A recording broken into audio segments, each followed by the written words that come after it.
Untuk mendukung Belajar Bentar, kalian bisa mengklik subscribe. Halo, selamat datang di Belajar Bentar. Sekarang kita akan belajar mengenai apakah perbedaan OS 32 bit dengan 64 bit. Seperti yang kalian lihat di sini, OS Windows 11 yang saya gunakan adalah 64 bit.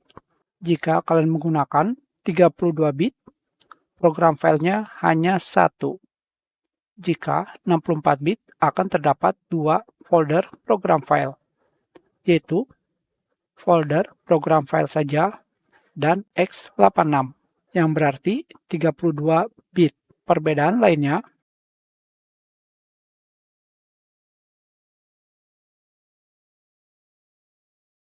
di sini memori yang saya gunakan adalah 1 GB. Tidak terlihat.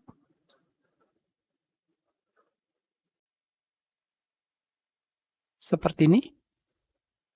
Jika kalian menggunakan OS 32 bit, maksimal RAM-nya bukan 4 GB.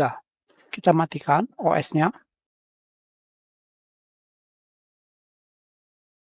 Seperti ini saja.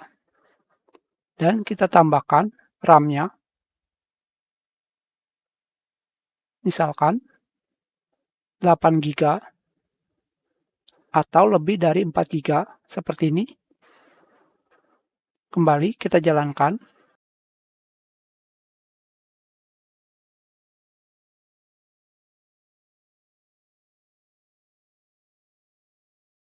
Sekarang kalian bisa melihat maksimal RAM-nya adalah 3,5 GB, bukan 4 GB.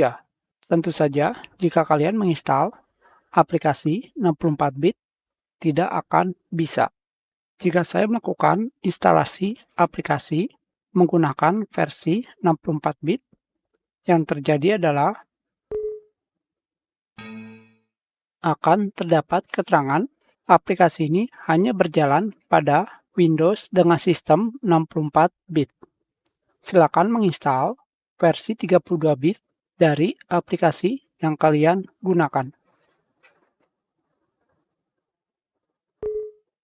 Jika saya melakukan instalasi versi 32 bit atau x86, tentu saja bisa.